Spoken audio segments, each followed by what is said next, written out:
সুপ্রিয় শিক্ষার্থীবৃন্দ এবং আমার অভিভাবকবৃন্দ, সবাইকে ধন্যবাদ। তনু আর্ট একাডেমি যে যেখান থেকে দেখছেন সুস্বাগতম। যদি ফেসবুক পেজ থেকে দেখেন তাও ধন্যবাদ, আর ইউটিউব থেকে দেখেন তাও ধন্যবাদ। আজকে আমি আবার একটি শিশুদের ড্রয়িং নিয়ে হাজির হলাম। এটা হচ্ছে একটি কিউট শিশু মেয়ে বাচ্চা আঁকার প্রক্রিয়া। সেজন্য আমি আগে খাতার মধ্যে পেন্সিল দিয়ে আউটলাইন করিলাম, তারপর চুলের অংশটি করলাম ব্ল্যাক মার্কার দিয়ে, তারপর এখন জামা এবং হাতের অংশ করছি স্টেপ বাই স্টেপ। খেয়াল রাখতে হবে তোমাদের, মার্কার পেন দিয়ে কাজ করার সময় একটু এদিক সেদিক গেলে কিন্তু আউটলাইন নষ্ট হয়ে যাবে। আউটলাইন নষ্ট হয়ে যাওয়া মানে পুরো কাজটাই নষ্ট হয়ে যাওয়া। সতর্কতার সহিতই করবে। এবার পায়ের অংশ, মোজাগুলি করছি। জুতো, স্কুল জুতোর মতো জুতো, ক্যাচ ডাকতেছি সিরিয়াল বাই।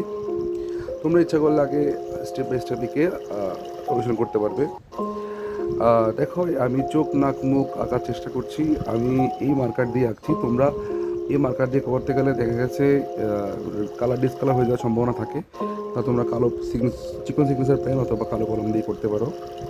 তারপর চুলগুলি ভরাট করার কাজ চলছে। আশা করি তোমাদের কাছে ছবিটি ভালো লাগবে।